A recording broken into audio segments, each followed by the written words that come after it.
Olá, amigos e amigas, bem-vindos e bem-vindas ao meu canal Por um Novo Amanhã. Eu sou o Luiz Horato e hoje eu vou falar sobre o custo Brasil, no caso específico do custo do Poder Judiciário. É um custo necessário, diga-se de passagem. O Poder Judiciário, em qualquer democracia do mundo, desde sempre, é um dos principais pilares da democracia.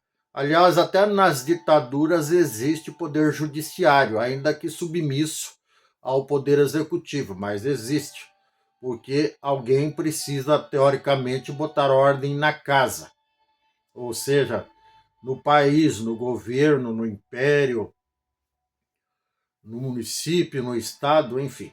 É preciso alguém que tenha minimamente as rédeas da situação e o poder de julgar, o poder de decidir, evidentemente, aos olhos do direito, da justiça e dos princípios de respeito aos direitos individuais de cada cidadão e também aos direitos coletivos, por que não? Porque uma coisa não exclui a outra. Ambas se complementam ao final das contas, porque todos nós, enquanto cidadãos ou cidadãs, nós temos direitos privativos, mas também nós temos que saber que vivemos em sociedade, assim como vários tipos de animais também vivem em sociedade, e lá, por mais simples que sejam as, os complexos sociais, por exemplo, das abelhas, das formigas, dos marimbondos, dos símios, leia-se aí os mais diferentes tipos de macacos e outras espécies que vivem em grupo, é necessário, muitas aves também vivem em grupo, e elas precisam de ter um mínimo de organização, um mínimo de regras para que a coisa flua, para que não haja um desastre total, para que não prevaleça a lei do mais forte, a lei da selva, e no final das contas a autofagia, a autodestruição, a autossabotagem, por que não? A nível individual e coletivo também.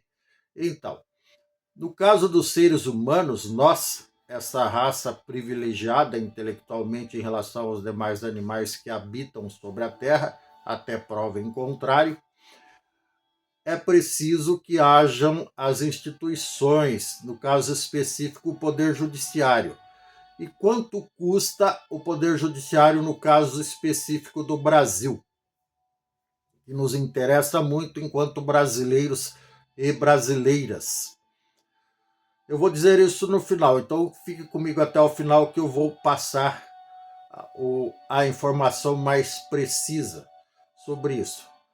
O fato é que todos nós, com o mínimo de inteligência, sabemos da importância desse poder para dirimir dúvidas, esclarecer e conter os excessos dos demais poderes, no caso, o poder legislativo e o poder executivo. Pelo menos no Brasil, nós temos instituições fortes suficientes para fazer esse tipo de contenção, diferentemente da Venezuela, por exemplo, de outras ditaduras, da Rússia, da China, e vamos pegar a Nicarágua também como exemplo, e outras mais, né? No mundo inteiro existe alguma coisa em torno de 60 ditaduras, umas mais agressivas, umas mais hostis, outras menos. Por exemplo, o Irã é outro tipo de ditadura doentia, que também faz parte desse contexto nefasto e demoníaco das ditaduras.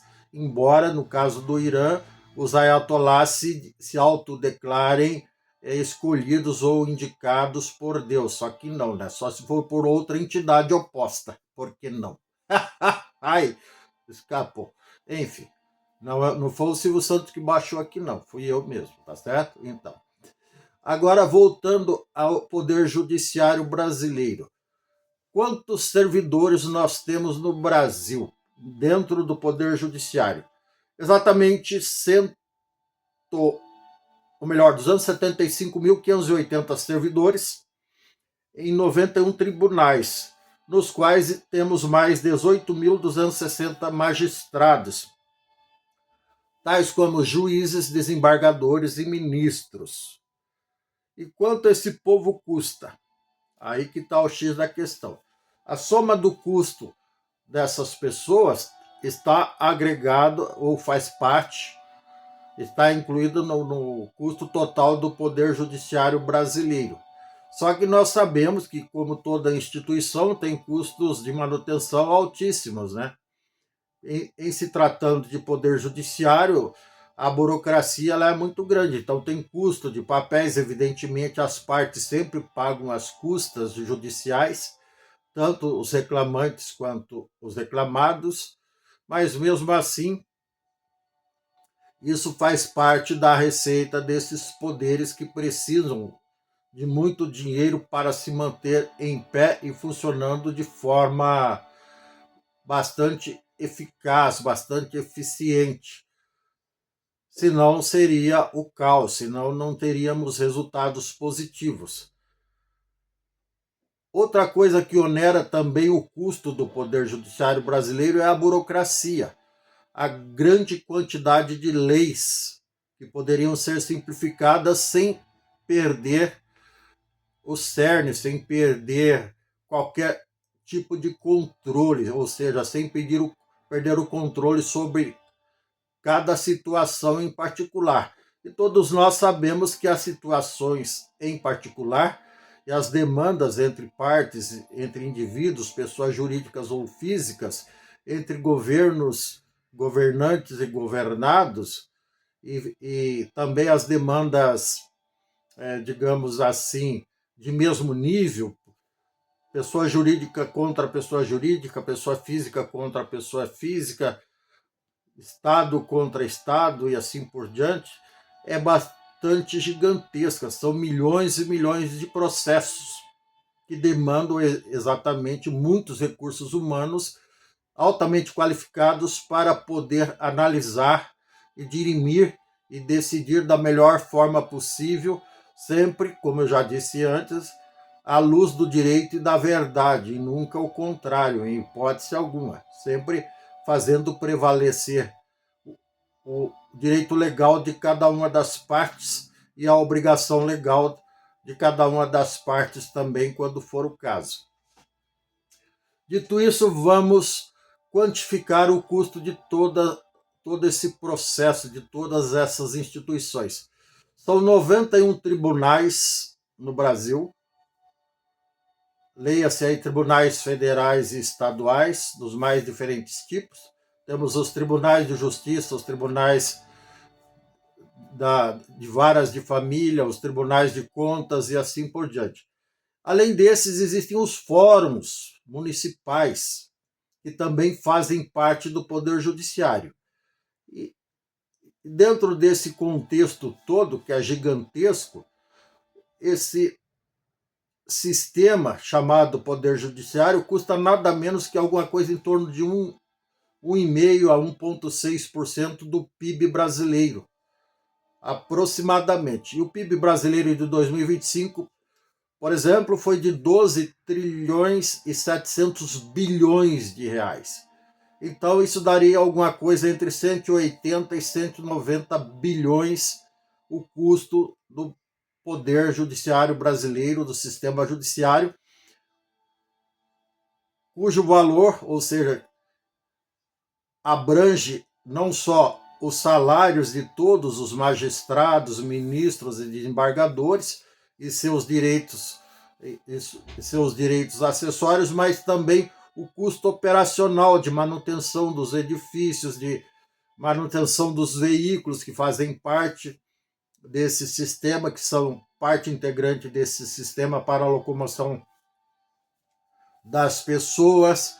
Ainda tem o custo, evidentemente, de manutenção, as despesas de cafezinho, porque não as despesas de material de limpeza, manutenção dos prédios, segurança, internet, água, luz e telefone, por que não? Então, esse é o custo. E se nós dividirmos esse custo total de 181, vamos arredondar para 190 bilhões de reais por ano, pelo número de servidores, somando-se os 275.580 servidores mais os 18 1.260 magistrados, temos um total de 293.840 pessoas que fazem parte desse contexto. E se nós dividirmos esse valor total por pessoa, daria um custo anual de R$ 615.981,48. Aí já inclui, evidentemente, os custos operacionais de cada prédio, cada instituição aonde essas pessoas estão alocadas. E se trazermos esse custo para o mês, cada mês, esse custo seria de R$ 47.383,19 por pessoa. Repetindo, conservando ou preservando todos os custos inerentes. Esse seria o custo médio por pessoa lotada nesses tribunais. Só que, evidentemente, os magistrados, os ministros e os desembargadores têm os maiores salários, que estão limitados pela lei em R$ 46.320. Só que, lamentavelmente, alguns tribunais instituíram aí por deliberação própria penduricários que ultrapassam esse valor, em muitos casos 3, 4, 5 vezes a mais. E o Supremo Tribunal Federal e o Conselho Nacional de Justiça está lutando, está tentando reorganizar a casa, até porque eles têm a obrigação de dar exemplo. Eles não podem lançar mão de dinheiro público ao bel prazer e sair distribuindo como se fosse o Silvio Santos no programa dele quando estava vivo, falando quem quer dinheiro e sair distribuindo dinheiro público. No caso do Silvio Santos não era dinheiro público, era dinheiro dele, das empresas dele, mas esse povo aí do Poder Judiciário principalmente tem a obrigação de dar exemplo, tá bom? E sobre os penduricalhos vou falar já no próximo vídeo. Aliás, já falei em outros vídeos sobre isso, mas agora o Supremo Tribunal Federal tomou atitude mais drástica, digamos assim. Tá bom? É isso. O propósito agora era só falar o quanto custa o Poder Judiciário e o quão importante ele é. Não fosse o Poder Judiciário, os ex-presidentes que foram condenados aí pelos crimes que cometeram jamais seriam, porque o Poder Judiciário seria subserviente a eles, ou seja, estaria abaixo dos pés desses caras, assim como acontecia na Venezuela e acontece nas ditaduras mundo afora.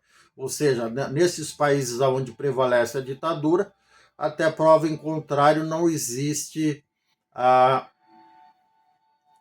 autonomia dos poderes, não existe a divisão de poderes de forma justa e equânime para que a democracia realmente funcione. Muito pelo contrário, nessas ditaduras desses países, todos os poderes são submissos à vontade ou à má vontade de pessoas insignificantes, de criminosos, de bandidos que alçam o poder e depois se apegam tanto que não querem sair mais e implantam ditaduras em benefício próprio e contra os interesses do povo, contra os interesses da sua nação. Já passamos por isso aqui no Brasil, na época da ditadura militar, em parte do governo Getúlio Vargas e em outras situações anteriores, mas felizmente isso é história, isso é passado e não pode se repetir mais, tá bom? É isso, se você gostou, dê um like, dê um joinha, inscreva-se no meu canal, não custa nada, ative o sininho para receber novos vídeos em tempo real. Gratidão, sorte, sucesso, um abraço e tchau, até mais.